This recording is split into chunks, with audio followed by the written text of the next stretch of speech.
আজকের সেশনে আমরা সলভ করব প্রবলেম 1071। তো চলুন শুরু করা যাক। সাম অফ কনজিকিউটিভ অড নাম্বারস। এখানে আমাদের ফার্স্টে দুইটা ইন্টিজার ভ্যালু রিড করতে হবে এবং এর মাঝখানে যতগুলো অড নাম্বার আছে সবগুলো প্রিন্ট করতে হবে। অড নাম্বার না, অড নাম্বারগুলো সামেশন আমাকে প্রিন্ট করতে হবে। ইজি একটা প্রবলেম। তো চলুন আমরা চলে যাই প্রোগ্রাম ফ্লো চার্টে এটা কিভাবে করব সেটা বোঝার জন্য। তো শুরুতে আমাকে দুইটা ইনপুট ভ্যালু নিতে হবে এক্স এবং ওয়াই, এবং এক্স ওয়াই এর মধ্যে আমাকে সর্ট করতে হবে কোনটা হচ্ছে সবচেয়ে smallest value.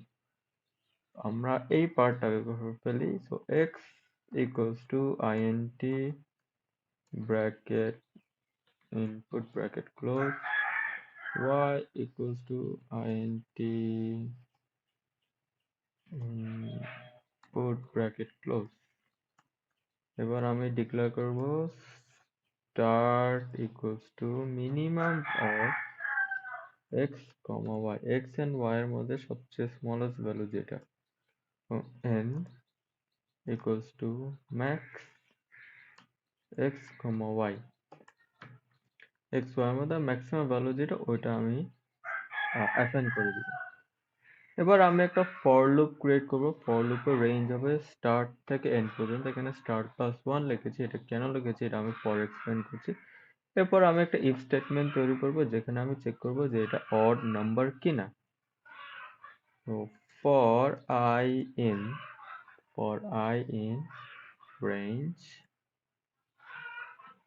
start end, start plus 1 আমি এখনো দিই নাই, এটা আপনাদের বোঝানোর জন্য।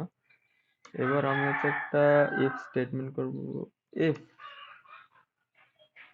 I shift percent to is not equal to 0, যদি odd নাম্বার হয় তাহলে sum plus equals to I। হ্যাঁ, সাম হচ্ছে যে ওই যে আই ভ্যালুটা আছে ওইটা সামের সাথে কন্টিনিউয়াসলি ইটারেট হতে থাকবে। আর এখানে আমাকে একটা ভ্যারিয়েবল ক্রিয়েট করে সাম ইকুয়ালস টু 0। এবার আমাকে টোটাল আউটপুটটা খালি প্রিন্ট করতে হবে, সেটা হচ্ছে সাম।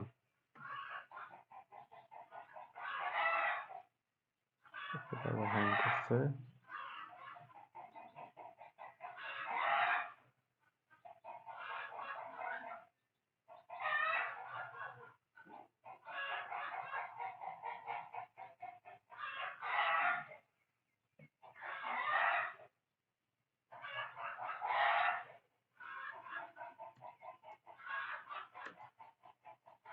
আমার ফার্স্ট ইনপুট হচ্ছে 6 minus 5। So let's go 6 minus 5, 0 এসেছে, 0 আসার কথা না, এটা আমরা একটু পরে ডিবাগ করছি। নেক্সট হচ্ছে 15 আর 12। Let's see, 15 12 এটা ঠিক আছে। এবার আমরা যেটা করব, আমরা এখানে প্রত্যেকটা আয়ের value line by line print করে দেখবো যে কি হচ্ছে। আবার দিই 15 12। তো এখানে যেহেতু x এর ভ্যালু হচ্ছে 15, y এর ভ্যালু হচ্ছে 12, স্টার্ট ভ্যারিয়েবল যেটা ওখান থেকে মিনিমাম ভ্যালু নিয়ে নেয় সেক্ষেত্রে 15, n সেই ক্ষেত্রে 12, এন্ড এর ক্ষেত্রে এটা 15 হয়ে যায়। তো স্টার্ট থেকে শুরু হয়, এন্ডে শেষ হয়, মানে 12 থেকে শুরু হয়। এটা যখন ইটারেট করা শুরু হয় তখন ফার্স্টে ভ্যালু হয় 12, এরপর লুপ শেষে এরপর আবার 13 14, 15তে সে আর যায় না, কারণ এটা হচ্ছে রেঞ্জ ফাংশনটার নিয়ম। এবার আসি যে আমাদের ফার্স্টে যে ভ্যালুটা 6 আর -5 এর ক্ষেত্রে আমার টোটাল সামেশন 0 কেন আছে। আমি এটা আবার দিই 6 -5। দেখেন এখানে শুরু হয় -5 থেকে এবং শেষ হয় 5 থেকে, যার কারণে টোটাল সামেশনটা 0 হয়ে যায়। এখন আমাকে একটা কন্ডিশন দিয়েছে বিটুইন দ্য ভ্যালুজ, এর মানে -5 কে আমার এক্সক্লুড করতে হবে। এইটা এক্সক্লুড করার জন্য আমি এখানে দিয়েছি +1। আবার রান দিই। এবার আমি দিব 6 -5।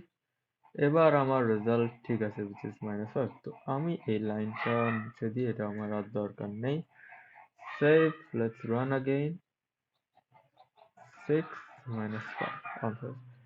এই এবার আমি বাকি ইনপুট গুলো দিয়ে ট্রাই করে দেখি। সেটা হচ্ছে 12, 15। আমার আনসার ঠিক আছে। আর আমি যদি সেম ভ্যালু দিই কোনো একটা কারণে, ফর এক্সাম্পল 55, 55, আমার আনসার 0 আছে। Let's copy, let's submit,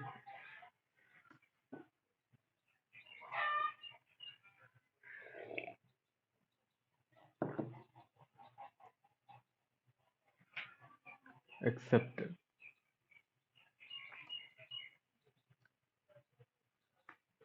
easy একটা প্রবলেম ছিল অবশ্য, বিগিনার লেভেল দেখে সবগুলো ইজি হওয়ার কথা, কিন্তু তা না, সামনে একটু ক্রিটিক্যাল আসবে। তো আজকের জন্য এতটুকুই ছিল। ইনশাল্লাহ দেখা হচ্ছে আপনাদের সাথে আগামীকাল। সবাই ভালো থাকবেন, সুস্থ থাকবেন। আল্লাহ হাফেজ। আসসালামু আলাইকুম।